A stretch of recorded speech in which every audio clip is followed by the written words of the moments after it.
Bridge game spanking. In my younger days I was spanked quite often in front of company. Misbehave in front of company and you'll get spanked in front of company.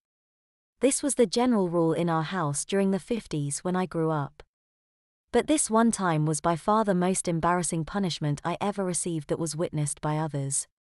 My mother was a member of a bridge club of 8 women that met every Wednesday in alternating homes.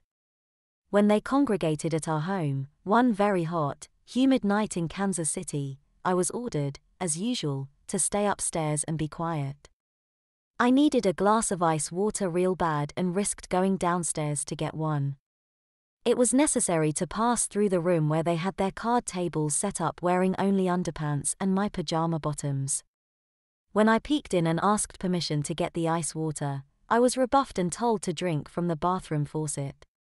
I said that the water was too warm and I wanted some water from the fridge. My mom was always very strict about talking back, so she called me to her and slapped my face, then sent me to the corner to wait until their current game was completed. I went immediately, without question, knowing from past experience it only made my punishment worse. Corner time always preceded an inevitable spanking. My mom and her friends continued their bridge game, all the while discussing how they each spanked their naughty children for talking back. I'm in the corner sweating from the oppressive heat and the coming spanking and listening to how some of their offspring got it much worse than I ever did. This continued for about the next 20 minutes. I heard how many spanks each of their offspring would get. What was the preferred implement was, in what position they were placed, and so on. My mom usually preserved a little of my modesty once she had me over her knees in front of company. It never occurred to me that my mom was inspired by their conversation to show off her spanking capabilities. After the game, she slid back in her chair and called me to her. I went meekly, begging her to forgive me and not spank me in front of everybody. This was to no avail. She continued to scold me thoroughly for about 5 minutes. She grabbed my arm and yanked me over her knees. Holding on, she began one of the fastest barrages of full-armed spanks she ever delivered to my clenching, squirming bottom. When I reached back for some respite, she spanked my thighs just as soundly. She would always say that me covering my bottom must mean I would rather get it on my thighs.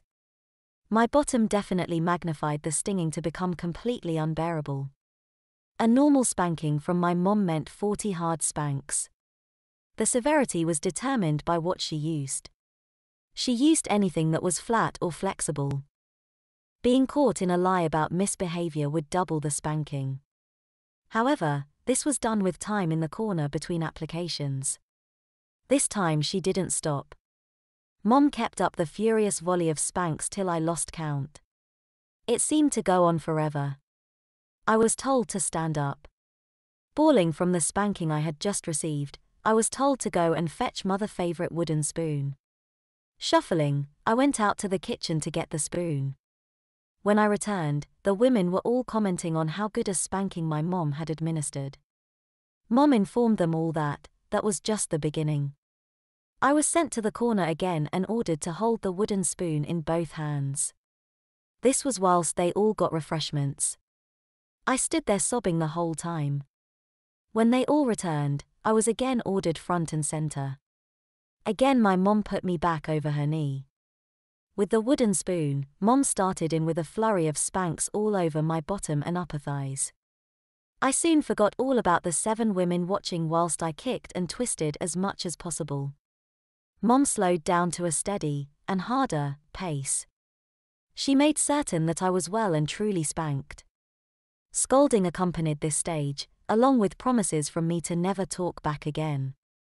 When the spanking finally ceased, I was made to apologize to the women for disturbing them. I humbly and gladly exited the room when allowed. As I left the room I could hear the comments, all the way up the stairs about how well I had been spanked.